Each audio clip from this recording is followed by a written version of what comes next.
नमस्कार मित्रों, study bye Hindi DK में आपका स्वागत है। जैसा कि हम लोग भक्ति काल में ज्ञानाश्रय की पढ़ रहे थे, उसमें आज सूफी कवि पहली क्लास हो चुकी है। आज दूसरी क्लास है जिसमें हम एक एक कवि के बारे में पढ़ेंगे और उनकी रचना को पढ़ेंगे। तो आज सबसे पहले हम पढ़ते हैं कुतुबन को। सूफी कवि कुतुबन की रचना और उनके बारे में पढ़ेंगे। तो आइए शुरू करते हैं। कुतुबन चिश्ती वंश के शेख बुरहान के शिष्य थे और ये जौनपुर के बादशाह हुसैन शाह के आश्रित, यानी उन्हीं जौनपुर के बादशाह हुसैन शाह के यहाँ रहते थे।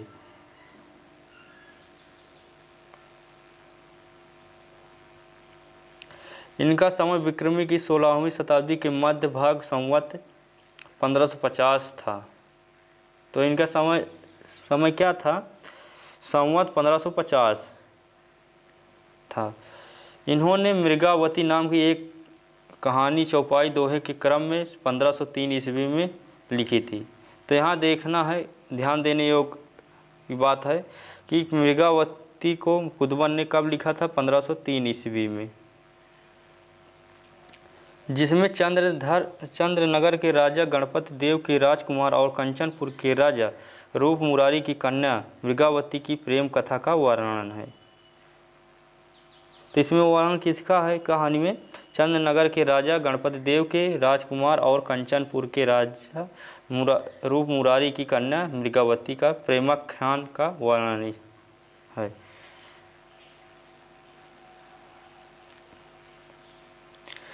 इस कहानी के द्वारा कवि ने प्रेम मार्ग के त्याग और कष्ट का निरूपण करके साधक के भागवत प्रेत का स्वरूप दिखाया है। बीच बीच सुंदर रहस्यमय आध्यात्मिक आभास है। कहानी का सारांश क्या है, आइए यहाँ से देखते हैं। चंद्रगिरी के राजा गणपति देव का पुत्र कंचननगर के राजा रूप मुरारी की कन्या मृगावती पर नाम की एक राजकुमारी पर मोहित हुआ। तो चंद्रगिरी के राजा जो थे गणपति देव, उनका पुत्र कौन था? राजकुमार। कौन था?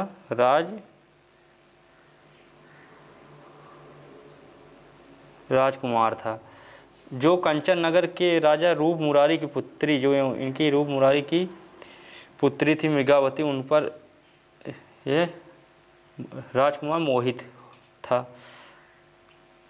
यह राजकुमार उड़ने की विद्या जानती थी। तो मृगावती क्या जानती थी? उड़ने की भी विद्या जानती थी। अनेक कष्ट झेलने के उपरांत राजकुमार उसके पास पहुंच गया, यानी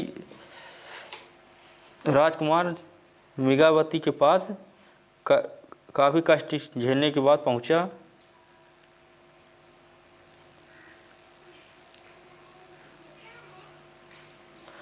पर एक दिन मृगावती राजकुमार को धोखा देकर कहीं उड़ गई, यानी कि राजकुमार को इतना कष्ट झेलने के बाद राजकुमार तो उसके पास पहुंचा था ही, लेकिन मृगावती ने उसे धोखा देकर कहीं उड़ गई, क्योंकि वो उड़ने की विद्या भी जानती थी। तो उड़ गई। राजकुमार उसकी खोज में योगी होकर निकल पड़ा। अब उसकी खोज में राजकुमार योगी भी हो गया और उसकी खोज में निकल पड़ा। समुद्र से घिरी एक पहाड़ी पर पहुंचकर उसने रुक्मणी नाम की एक सुंदर कन्या को राक्षस से बचाया। मतलब जब राजकुमार मृगावती की खोज में निकला, योगी बन गए, तो समुद्र से घिरी एक पहाड़ी पर पहुंचकर उसने रुक्मणी को देखा। रुक्मणी को राक्षसों ने घेरा था, तो उसने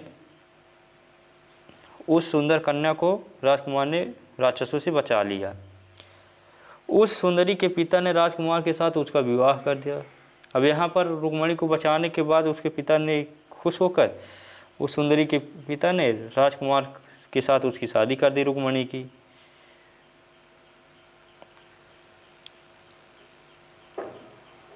अंत में राजकुमार उस नगर में पहुंचा जहां अपने पिता की मृत्यु पर राज सिंहासन पर बैठकर मृगावती राज कर रही थी। तो मृगावती उड़कर कहाँ आई थी? वो अपने पिता की पिता की मृत्यु हो गई थी, तो वह उसके राजकाज, अपने पिता के राजकाज को सिंहासन पर बैठकर देख रही थी। वहाँ वह 12 वर्ष तक रहा। अब वहीं पर मृगावती के पास ही राजकुमार 12 वर्ष तक रहा। पता लगने पर राजकुमार के पिता घर बुलाने के लिए दूत भेजा। राजकुमार के पिता ने पता लगा कि राजकुमार वहाँ रह रहा है, तो गणपति देव ने राजकुमार को बुलाने के लिए दूत भेजा। राजकुमार पिता का संदेशा पाकर मृगावती के साथ चल पड़ा और उसने मार्ग में रुक्मणी को भी ले लिया। यानी वो शादी रुक्मणी के साथ होने पर वह योगी तो हो ही गया था, तो वह मृगावती खोजने जब निकला तो रुक्मणी को वहीं पर छोड़ दिया था। तो जब लौटने लगा घर अपने, तो मृगावती और रुक्मणी को दोनों को साथ अपने लेके गया।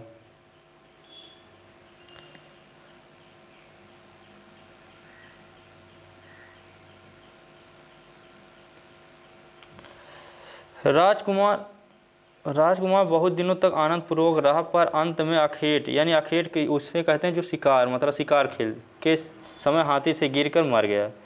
मतलब शिकार खेलते समय हाथी से वह गिरकर राजकुमार मर गया। उसकी दोनों रानियां प्रिय के मिलने की उत्कंठा में बड़े आनंद के साथ सती हो गई। दोनों पत्नियां भी रुक्मणी और मृगावती दोनों सती हो गई।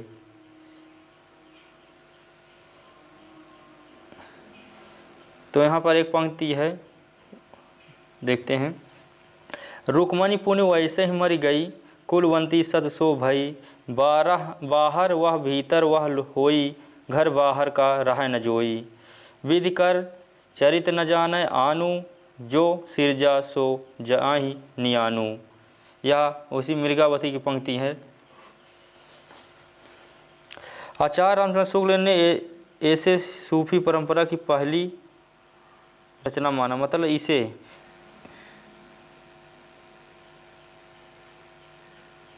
यहाँ पर इसे आचार्य रामचंद्र शुक्ल ने इसे सूफी परंपरा की पहली रचना माना है। तो यह प्रश्न आ सकता है कि आचार्य रामचंद्र शुक्ल ने सूफी परंपरा की पहली रचना किसे माना है, तो मृगावती को माना है।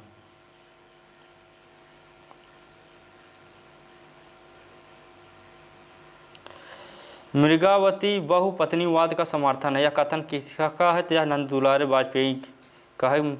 मृगावती की रचना पर कहा था कि मृगावती बहुपत्नीवाद का समर्थन है। मृगावती में प्रेम तत्व का निरूपण भावात्मक शैली में हुआ है। तो मृगावती में प्रेम तत्व का निरूपण भी हुआ और कैसी शैली में हुआ है, भावात्मक शैली में हुआ है। और मृगावती की भाषा क्या थी, अवधी भाषा थी। तो हम कुतुबन के बारे में पढ़ चुके हैं और उनकी रचना मृगावती के बारे में पढ़ चुके हैं। अब कल फिर नए कवि के बारे में पढ़ेंगे।